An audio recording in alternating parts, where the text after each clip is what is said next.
I woke up with a start, my heart pounding in my chest. I glanced around, disoriented, as I realized I was no longer in my own bed. Instead, I found myself in a dimly lit room with peeling wallpaper and a musty smell that made my nose crinkle. I tried to recall how I got there, but my memory was hazy.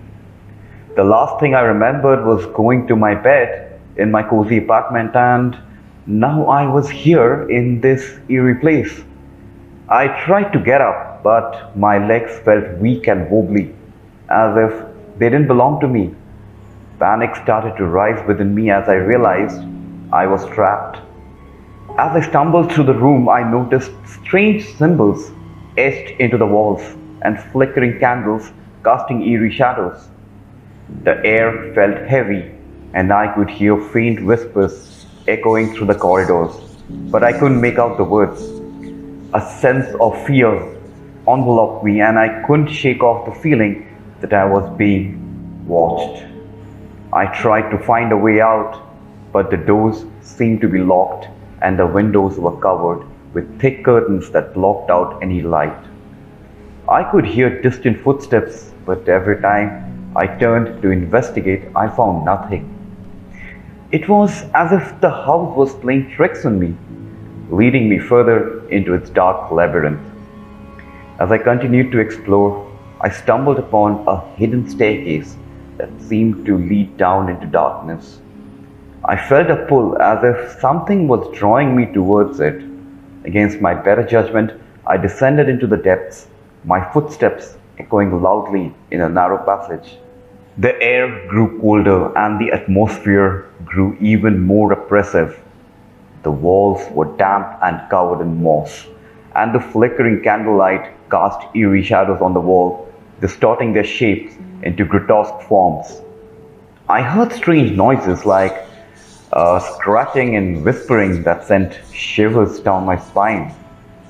Just as I was about to turn back, I caught a glimpse of something in the corner of my eye.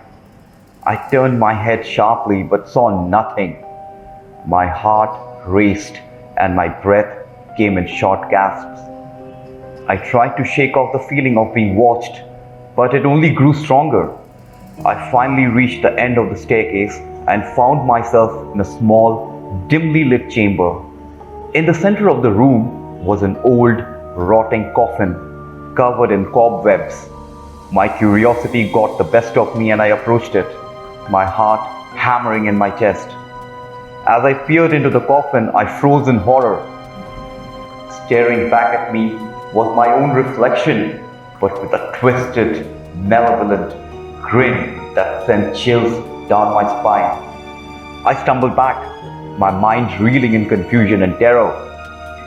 Suddenly, the candles in the room flickered out, plunging me into complete darkness. I heard whispers all around me, growing louder and more sinister. The temperature dropped drastically, and I could see my breath in front of me. I fumbled my way back to the staircase, tripping and falling in my haste to escape. I felt unseen hands grabbing at me, trying to pull me back. I screamed, my voice echoing through the darkness, and finally, the door at the top of the stairs creaked open. I burst out of the house, gasping for breath, and stumbled into the moonlit night. The house loomed over me, radiating an evil presence. I ran as fast as my trembling legs could carry me, not daring to look back. As I reached my apartment, I slammed the door shut behind me and locked it, feeling a sense of relief and terror all at once.